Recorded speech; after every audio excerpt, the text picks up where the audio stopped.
there. So today I just have a process here video I wanted to share with everyone. It's of colored pencils. I have dug my pencils out and I use a blending stump and odorless mineral spirits or Gamsol, and I thought I've had these and I need to get them out and use them, so I decided to do that with this project. I was making a card for a 2-year-old little girl who is very close and dear to our family, and I could not wait to do something so girly. I don't really get the opportunity too much to do girly things, so when I had this, I knew this was going to be for her. So I'm just going to go through and just use one color of pencil and just blend it out, like I said, with the blending stump and odorless mineral spirits. They're all Prismacolored pencils, and I'm just going to do a super warp speed through this coloring because it did take me a little while to do it since it's been so long since I have done colored pencils. So go ahead and take a watch of this, and I will catch up with you at the end.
So once I had the image all colored, I went ahead and cut down a couple pieces from the EcoPark paper pad that I used. I'm sorry I don't have the name of the paper pad right in front of me, but it is just of all soft pastel colors, which is what I based the coloring of my image on.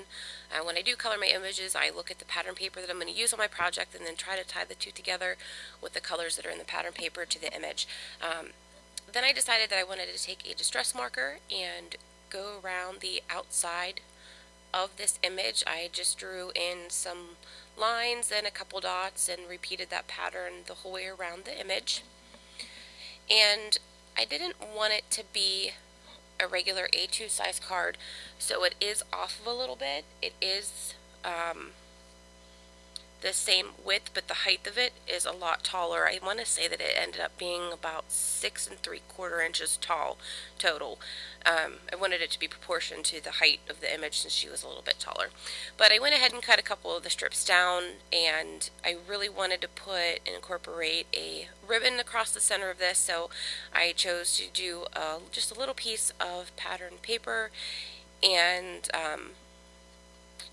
take a light blue ribbon that I had just in my stash and tie it around it. And always I fumble with tying bows, but I tried to show this one as much as I possibly can, but I don't know why, I just always fumble. I think my problem with this one was I didn't leave the one end of the ribbon long enough, and that's why I fumbled over it a little bit more than normal. That, and that this ribbon that I was using in particular was heavier than what I was used to. I do a lot of twine or the floss kind of string on my projects, but I don't use a whole lot of ribbon, and I'm really trying to break that, so I'm trying to get my ribbon out to use it. So it's just something new that I just haven't worked with in a long time. So got that straightened out, cut it off, and I decided to adhere that with some foam adhesive onto the front of the card, kind of towards the bottom.